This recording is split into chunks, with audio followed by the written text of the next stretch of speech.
समडोळी जिल्हा परिषद गटामधून अरविंद गोविंद तांबवेकर यांचा भाजप पक्षाकडून उमेदवारी अर्ज दाखल.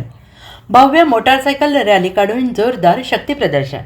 सांगली जिल्हा परिषद आणि पंचायत समिती निवडणुकीचा उमेदवारी अर्ज दाखल करण्याची अंतिम मुदत असल्याने मिरज तहसीलदार कार्यालय येथे विविध पक्षांनी जोरदार शक्तीप्रदर्शन करून आपले उमेदवारी अर्ज दाखल करत आहेत. त्यामध्ये जिल्हा परिषद समडोळी गटातून अरविंद तांबवेकर यांनी भव्य मोटारसायकल रॅली काढून जोरदार शक्तीप्रदर्शन करत भाजप पक्षाकडून उमेदवारी अर्ज दाखल केला आहे.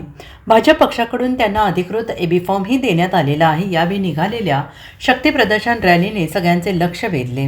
भारतीय जनता पार्टीच्या आणि उमेदवाराच्या विजयाच्या घोषणांनी परिसर दुमदुमून गेला होता. समडोळी गटातून भाजप पक्ष हा मोठ्या फरकाने विजयी होईल असा विश्वास अरविंद तांबवेकर यांनी व्यक्त केला आहे. मी अरविंद गोविंद तांबवेकर समडोळी 60 जिल्हा परिषद मतदारसंघातनं भारतीय जनता पार्टीतर्फे उभा आहे. आज या ठिकाणी फॉर्म भरण्यात आलेला आहे. एबी फॉर्मसहित फॉर्म भरण्यात आलेला आहे आणि या गटातनं निश्चितपणानं मोठ्या फरकानं भारतीय जनता पार्टी विजयी होईल अशी खात्री आम्हा सगळ्यांना आहे.